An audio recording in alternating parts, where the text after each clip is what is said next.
Now let's dive deep into this big LGBTQ story for today. I'm Jason Nunez, and let's queer up business. Meta's new AI sparks outrage over conversion therapy suggestion. Meta is under fire after the release of its latest artificial intelligence model, Llama 4, this time for suggesting conversion therapy as a possible treatment option. This revelation has sparked outrage across the LGBTQ community. Earlier this month, Meta introduced Llama 4, calling it a step toward more personalized multimodal experiences. But that personalization has come at a troubling cost. In a series of tests conducted by GLAAD, the AI shockingly recommended conversion therapy, a practice widely condemned by medical authorities worldwide. The group said the AI advised users that, quote, some individuals explore conversion therapy, end quote, and even suggested providers of the practice. Although Meta added a disclaimer noting the treatment is controversial, many see the AI's rightward lean as intentional. The company claims it's aiming for balance, stating, quote, our goal is to remove bias from our AI models and to make sure that Llama can understand and articulate both sides of a contentious issue, end quote. But critics aren't buying it. Alex Hanna of the Distributed AI Research Institute told Axios, quote, it's a pretty blatant ideological play to effectively make overtures to the Trump administration, end quote. GLAAD warned against framing anti-LGBTQ pseudoscience as equal to established facts. They also reminded the public that the United Nations has compared conversion therapy to torture. The controversy deepens concerns around Meta's recent rollback on anti-hate policies and fact-checking across Facebook. Listen, we know that Facebook is in the pocket of some, and you can't tell me that this is a coincidence. No, it's not. It's not a coincidence. No, it's not. The term conversion therapy, they know is triggering. Yeah. And now Facebook is making it a point to make sure that things are stirred. That is my opinion of this. Yeah. You know, when we saw Mark Zuckerberg right there on the front row or the second row of when Trump was getting inaugurated, we knew that he was kissing the ring, right? We knew he was in the pocket. And Facebook has completely changed. I don't know if you kids have noticed that, right? It's like you scroll through so much bullshit before you see somebody you even know. Yeah. You know, it's changed a lot, right? It has.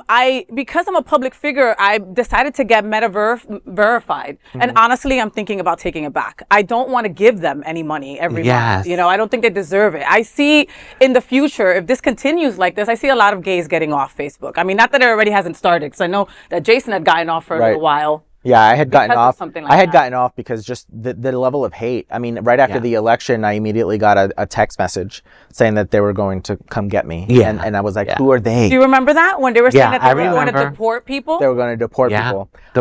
And because I was LGBT, Hispanic, and I had my own business, Go Digital Hero, they found you're a gay business owner. We're going to take you out. Yeah. And you know, not only that, they were targeting young black teenagers, saying we're coming to get you to take you to the plantation. Yes. Yep, that went around too.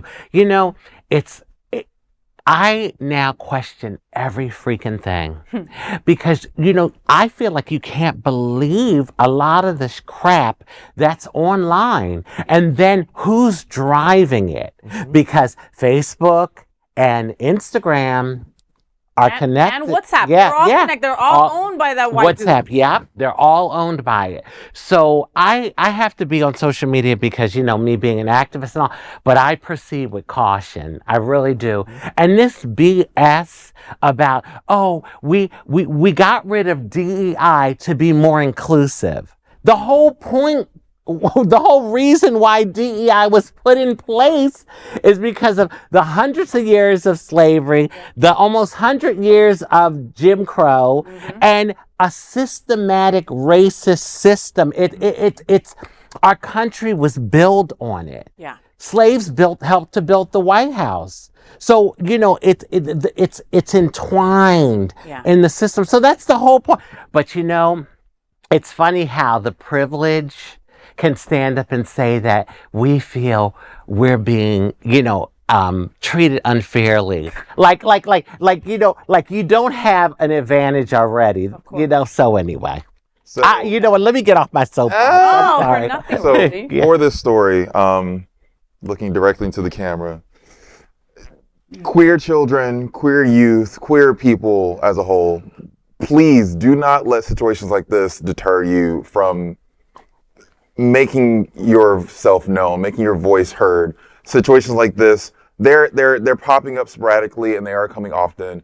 But remember, it's losers doing this. Like dorky, ugly losers. And I'm being very simplistic about this major situation. But if we bring it back to simplicity, they're all fucking losers. There's literally, when Raji was talking about the young black people being told that we're being taken back to the plantation, I remember seeing those text messages going around on social media, literally saying, "Hey, you, and we're taking you back to where you belong," stuff like that. This is just another instance of that. They are manipulating AI, manipulating our technology to make us feel oppressed. And what you need to do is, after you're done watching this show, put your phone down, go outside, touch some grass. Feel the real world. The real world, your community appreciates you, loves you. They do not mind you. They are not disturbed by you. It's the technology. It's the phone. That's how they're getting to us.